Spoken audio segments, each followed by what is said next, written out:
basically, there's a picnic table outside, and whoever put it out there, I mean, inside the quad, that's a big no-no. You have to put it back outside by Fenton Terrace. It's a safety hazard, and so just get that done.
If anyone can show just cause why they may not be lawfully joined together as president and vice president, let the stage now or forever hold their peace.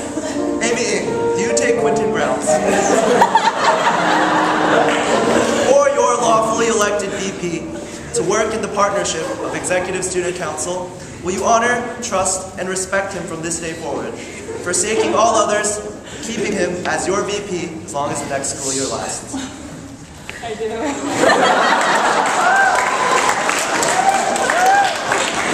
Quentin Grounds, do you take Amy Ng for your lawfully elected president to work in the partnership of the Executive Student Council?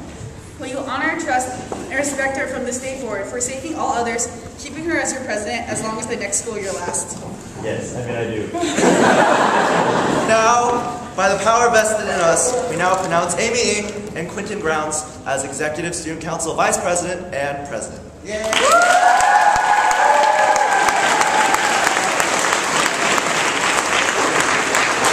Hold on, but that's not it. We have a couple wedding gifts. Sarah Cho, would you please come up? You're like the daughter. Oh. Okay, so for Amy Ng, I have the York School Constitution right here. So keep that safe and promise to uphold it no matter what. For Quentin Grounds, I have the Ring of Power, so I don't know. And for Sarah Cho, I have a nice, expensive leather-bound notebook, a quill pen, and some ink. So please take good notes in Executive Student Council meetings and Student Council meetings, and do the best job you can. That's all. Thanks, folks.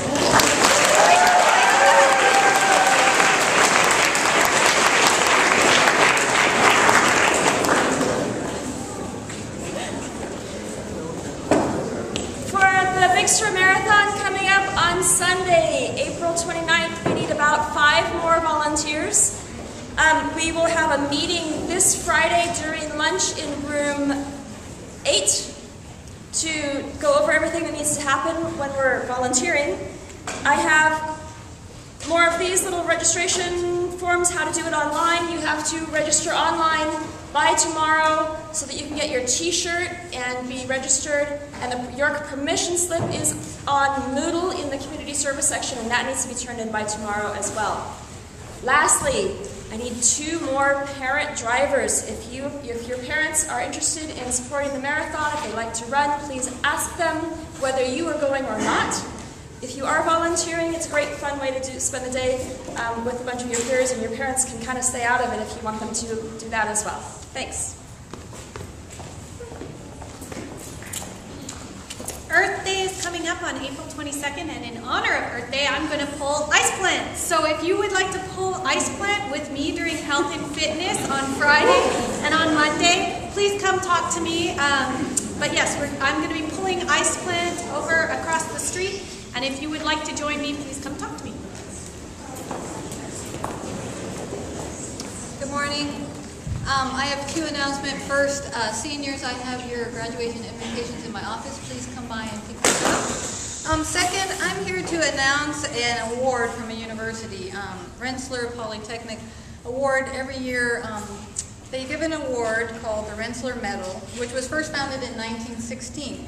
And it was to recognize superlative academic achievement of young men and women, and to motivate students towards careers in science, engineering, and technology.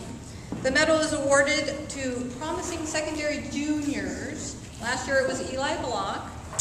This year, our distinguished mathematics and science student is Caroline Chan.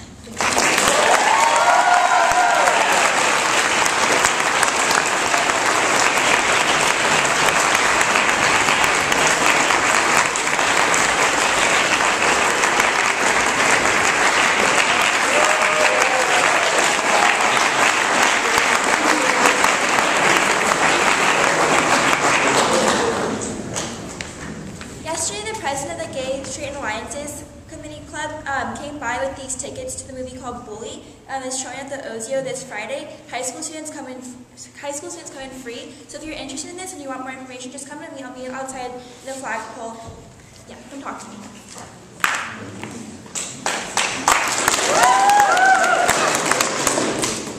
It all started on a crisp winter morning.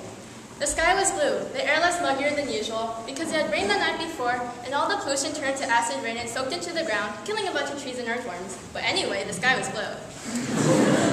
That day, my classmate, a skinny boy with glasses and an orange afro, said something that completely turned my worldview upside down, and it began like this.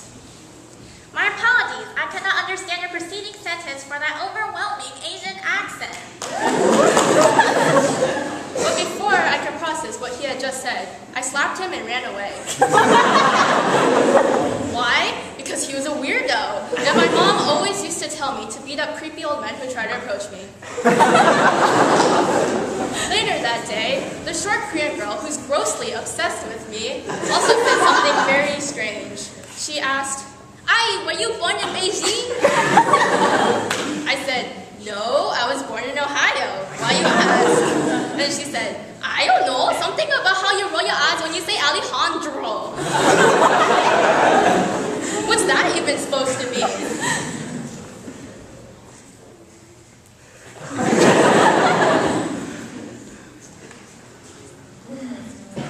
But then it hit me.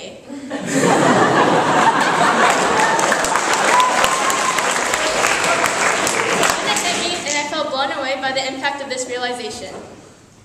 I have a Mexican accent. I always knew I was half black.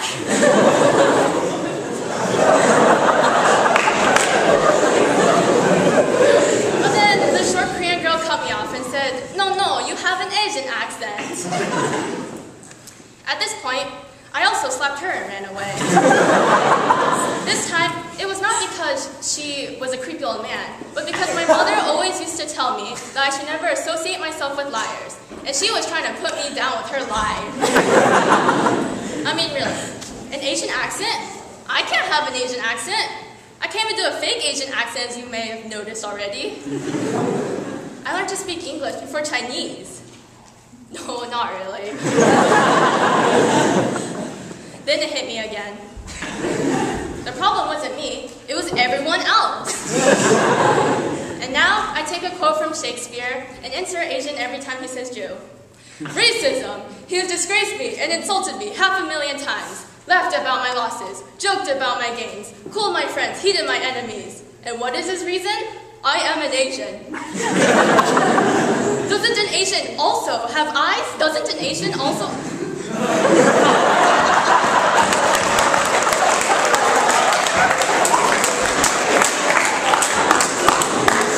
And so, what I'm trying to say here today, which I hope many of you will listen very carefully and never forget for the rest of your lives, is that other people may have Asian accent, but I don't because I have a very delicate English voice.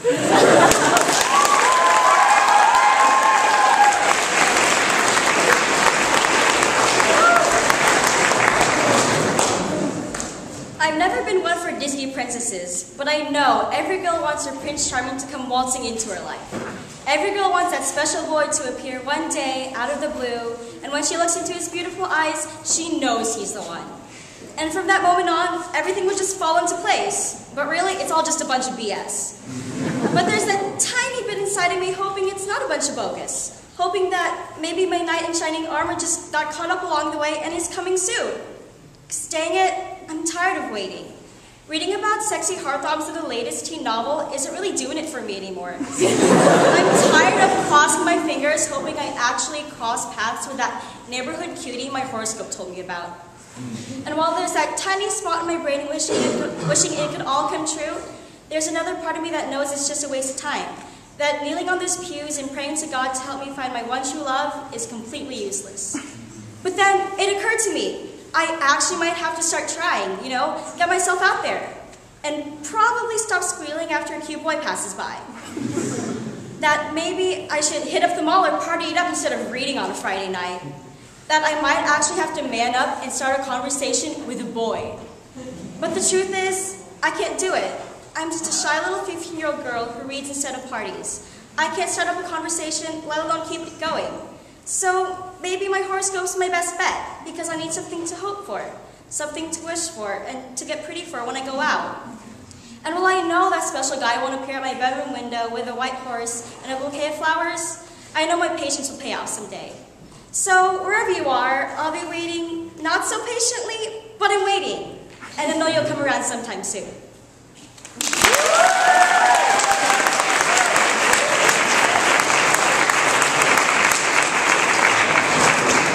Key Club meeting this Thursday during G-Day lunch in room 9 like usual. We're having officer elections, so it is crucial that you guys come also. The Monterey Kiwanis advisor is coming, so it'll be really great if we have full attendance. Last day to submit to LitMag for inclusion in this year's volume is the end of the month, so please do that. And yeah, that's it actually. All right, quickly, JSA meeting. JSA meeting, room 8, please be there, bring your money. Henry turned in his money, so if you have not given me your money, you're going to Siberia next year or something. Oh, where are you, Henry? Okay, so bring in your money and your $10 today, room 8.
All right, so who knows what this is?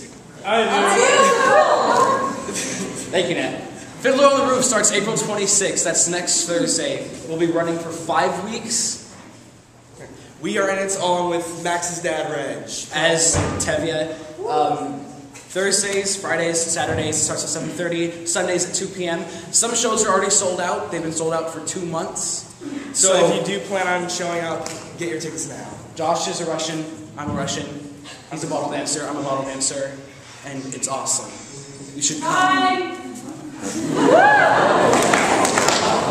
If you're in the One Act Play title, we have rehearsal today in the theater. Miss Reese is going to be there. So please be there. If someone else has rehearsal scheduled for today, that's tough on them. I'm not going to follow any of the stuff that happened today. Okay, one quick announcement. So, prom pictures are up. Thank you for everyone who went. It was a lot of fun. They're on Facebook. If you don't have a Facebook, talk to anyone and they'll send you a link. Thank you. Go to class.